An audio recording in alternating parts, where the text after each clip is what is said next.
안녕하세요, 병원 언니 정지훈입니다. 불난집에 부채질한다 라는 말도 아시죠? 상황이 안 좋은데 그 안 좋은 상황을 더 안 좋게 만든다라는 뜻인데, 오늘은 최근에 몇 번 다루었던 것처럼 직원의 입장에서 극한의 상황이 아닌 반대의 입장, 바로 고객의 입장에서 마치 이제 불난집에 부채질하는 것처럼 화가 난 나를 더 화가 나게 만드는 직원의 말에는 뭐가 있는지 한번 알아보도록 하겠는데요.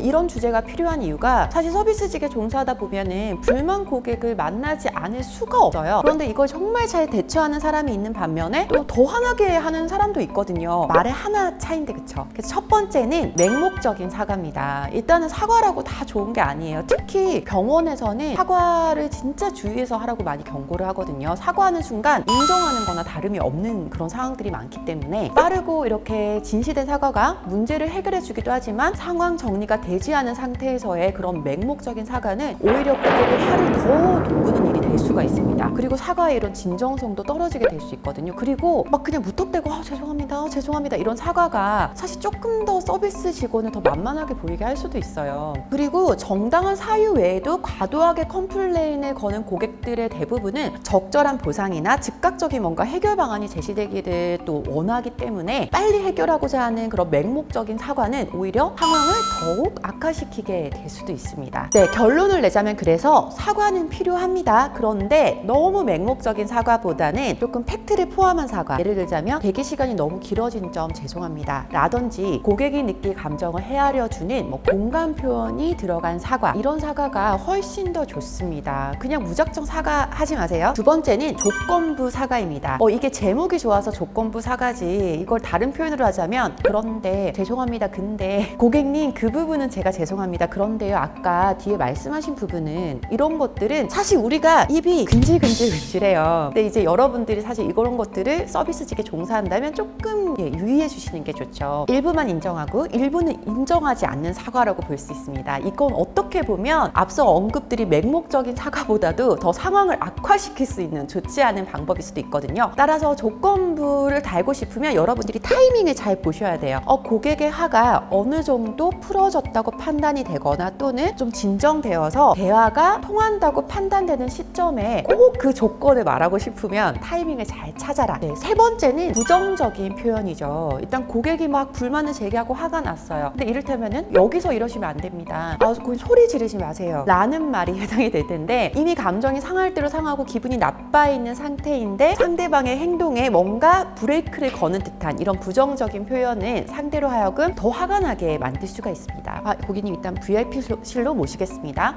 상담실로 모셔서 좀 더 얘기 나누는 게 좋을 것 같습니다 라는 표현이 오히려 좋죠. 그리고 명령하는 듯한 말투, 이러지 마세요 이쪽으로 가서 얘기하세요, 이런 표현보다는 돌려서 얘기할 수 있는 그런 표현들을 해보시면 더욱더 좋을 것 같고요. 네 번째는 핑계대는 말입니다. 사실 저희가 그 조직의 서비스를 대표한 한 사람이지 CEO거나 최고 의사결정권자는 아니잖아요. 근데 고객의 입장에서는 그 조직이 곧 나예요. 그래서 그때도 핑계대는 말을 최소화하는 게 하나는 고객한테는 훨씬 더 좋을 수 있습니다. 회사 규정이 이래서 이건 어떻게 해드릴 수가 없습니다, 또는 스케줄상 어쩔 수 없는 부분이네요, 이런 말들은 핑계로밖에 하는 사람한테 들리지 않거든요. 물론 규정상 그런 것도 맞고 스케줄상 안 되는 것도 맞지만 사실 하는 사람한테 그게 안 통하죠. 그 상황에서는 일단 고객의 의도를 파악하는 게 중요합니다. 그리고 어느 포인트에서 감정이 상했는지를 확실하게 알고 난 후 대응을 하는 게 좋죠. 그러니까 사실은 전체 다 일맥상통한데 감정에 공감을 해줘야지 빨리 해결하려고 하거나 핑계를 대거나 모든 것은 다 불난집에 부채질하는 거예요. 다섯 번째는 대안 없는 사과. 고객의 입장을 잘 들어줬고 진정성 있는 사과까지 했습니다. 그런데 아무런 대처나 대안 없이 그냥 사과만 계속한다면 어떨까요? 실질적으로 고객이 불만을 가지는 것이 정당하다는 게 확인이 됐고, 또 회사나 매장별로 있는 클레임에 대응하는 그런 대처 기준에 따라서 적절한 보상을 해주는 것이 문제를 올바르게 해결하는 방법이죠. 그러니까 이 적절한 보상이 다 돈이나 물질적인 것만 포함이 되는 게 아닙니다. 이렇게 조치해서 제가